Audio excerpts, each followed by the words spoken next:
This is one of the most notorious scandals of recent years in Poland. The trial for corruption at Szczecin's Zdunowo hospital and the foundation operating at the facility has just begun. The case involves 27 defendants and more than 200 witnesses. The indictment has already been read.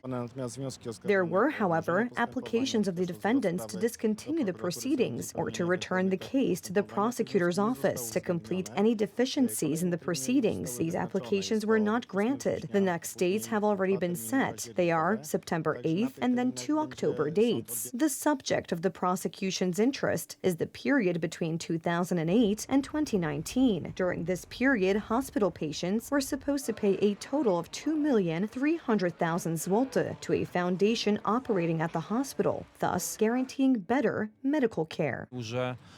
The prosecutor assessed that expecting payments from patients and of a certain amount, 10,000 zloty, from a patient who wanted to be operated on using a modern method bore the hallmarks of, one might say, hidden corruption. The foundation through which the funds flowed was established by former Senate Speaker and prominent Civic Platform politician Tomasz Grodzki. It was from the foundation's account that some of the money was supposed to go to the private account of Krzysztof K., former head of the surgery department.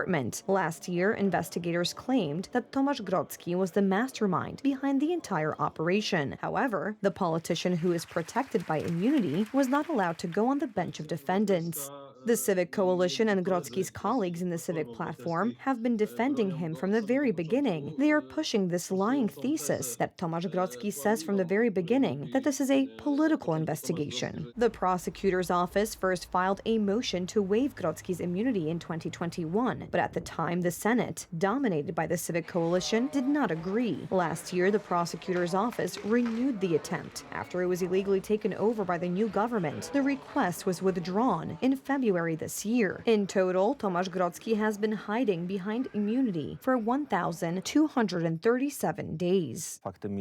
The fact is that there are doctors and there are individuals who are on the indictment bench precisely in connection with this procedure that was supposedly going on in the Szczecin hospital, headed by Professor Grodzki, and this very important individual is outside of this trial. This must raise enormous doubts. The case does indeed raise doubts, especially among Poles who do not believe in the independence of the prosecutor's office under Adam Bodnar. The prosecutor's office is politicized, so that's why it doesn't want to. It only works one way. You think they will arrest their own people? They stick together and protect each other. They can do anything with impunity, in my opinion, because they have all the necessary tools at their disposal. Tomasz Grodzki's involvement in corruption is evidenced by the accounts of his patients. He said that 200 zloty was due for the medical. I took out the money and handed it over to Director Grodzki, and Dr. Grodzki put it in a drawer in his desk. And this is what equality before the law looks like in a country ruled by Donald Tusk. Maciej Struk, TV Republika.